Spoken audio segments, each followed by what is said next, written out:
Correction de l'exercice sur l'échelle. On va faire une étude avec du frottement.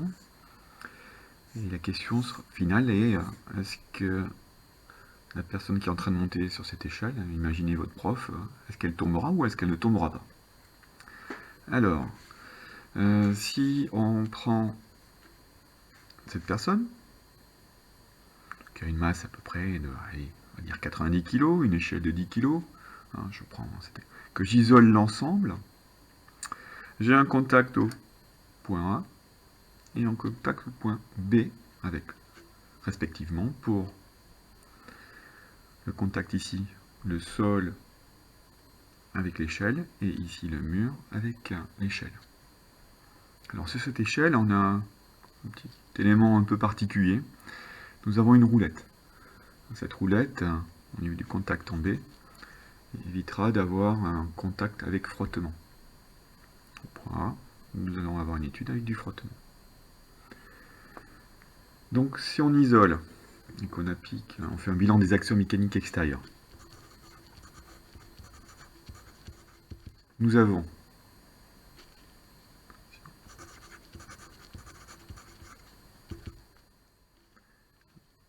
le poids.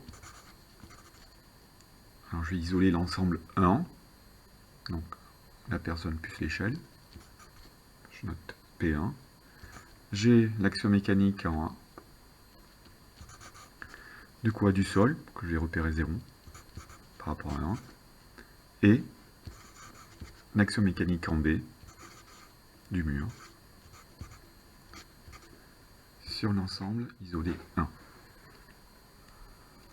Le poids, c'est la masse fois la gravité, donc une masse de 100 kg multipliée par G que je vais arrondir à 10, ça fera 1000 N.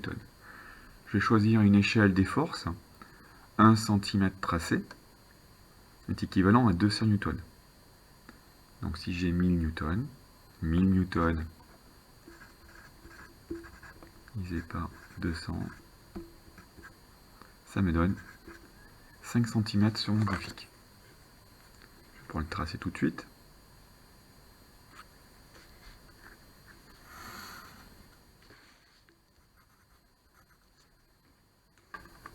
Donc ici, le poids de l'ensemble isolé 1, 2000 N. Je continue. L'action mécanique en B est en contact ponctuel sans frottement. On a une roulette. Va être donc suivant une direction qui est perpendiculaire au plan tangent de contact. Ici on a le mur. Le plan tangent de contact. Je vais avoir ici une normale. On note souvent N. Et par rapport à cette normale, j'ai mon action mécanique dont le support passera par cette normale. Je ne connais pas sa valeur. Je connais par contre le sens.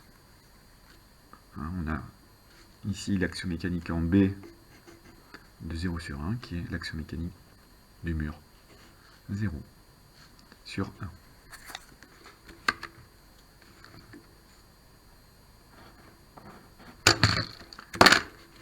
Je la trace.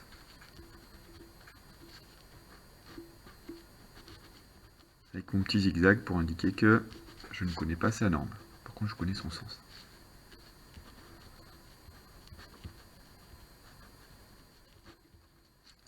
B de 0 sur 1. Je continue. J'ai une action mécanique A qui elle est complètement inconnue, hormis le point qui est ici. Donc cette action mécanique, je la marque comme ceci. Et je précise à côté que A de 0 sur 1 est complètement inconnu hormis le point d'application. Je rappelle que c'est une action qui est due au contact ponctuel entre le sol, 0, et l'échelle.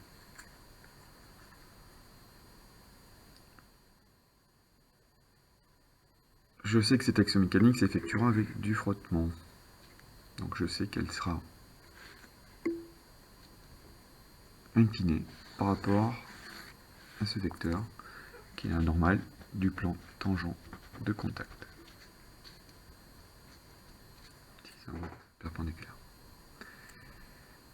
Voilà.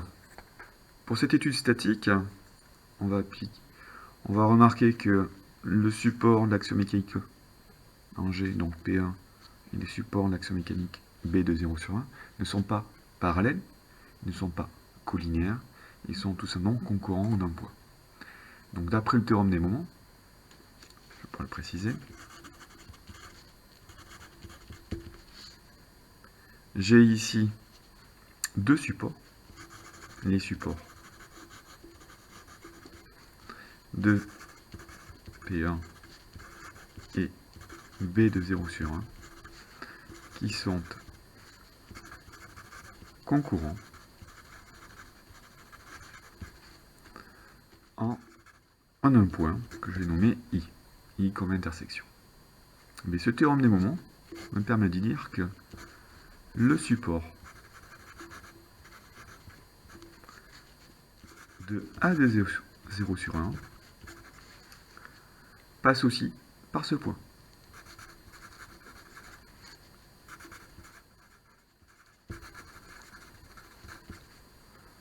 Donc là, je trace déjà mon intersection.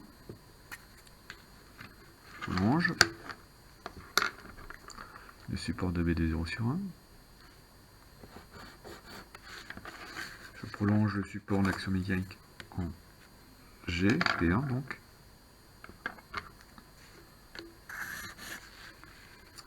Et j'ai un point de concours qui est le point I. L'action, donc maintenant, mécanique A de 0 sur 1, va passer par ce point I, son origine au point A.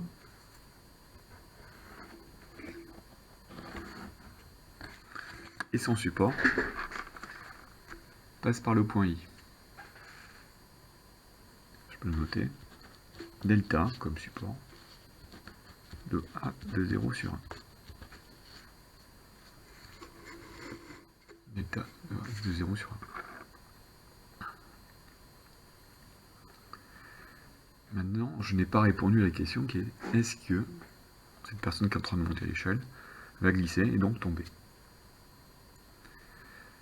On va tout simplement tenir compte du coefficient de frottement qu'il y a au point A, tracer le cône de frottement graphiquement et vérifier que l'action mécanique qu'on a ici maintenant de A de 0 sur 1 est bien à l'intérieur de ce cône de frottement. Donc pour cela, je rappelle que dans l'énoncé, on vous dit que le coefficient de frottement entre l'échelle et le sol est de 0,3. Coefficient de frottement égale 0,3. C'est aussi égal à tangente de l'angle φ, qui est le demi-angle au sommet du cône de frottement. Un petit rappel, si on trace un cône de frottement par rapport à la normale, le demi-angle au sommet, c'est l'angle qu'on voit apparaître ici. Alors j'ai une possibilité, c'est de faire l'inverse de la tangente de 0,3, déterminer la valeur de cet angle, on trouvera 17 degrés, donc utiliser ensuite un rapporteur pour pouvoir après ensuite tracer l'angle φ. Il y a une solution qui est plus simple, c'est de prendre en compte les relations trigonométriques. Nous avons, je vous rappelle, la tangente d'un angle qui est égale au côté opposé sur le côté adjacent. Donc pour tracer un angle, c'est très simple, à partir de la tangente. Le rapport 0,3 est égal à 3 sur 10. C'est-à-dire mon côté opposé sur mon côté adjacent.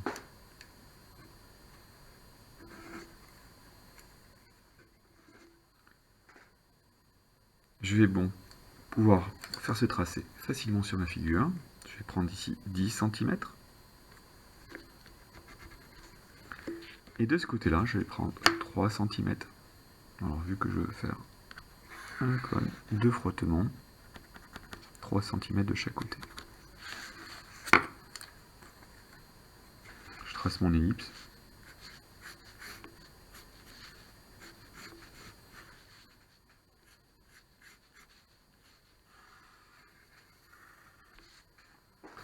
Et je trace mon cône de frottement.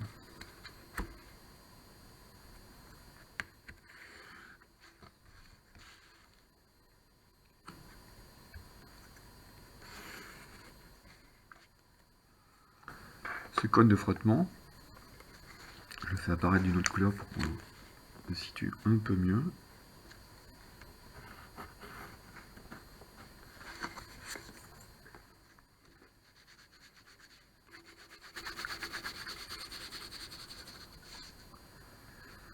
L'angle phi que nous avons tracé apparaît ici.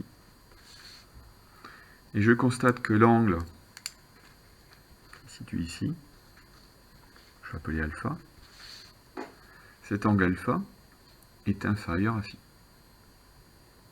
On est dans le cas de l'adhérence.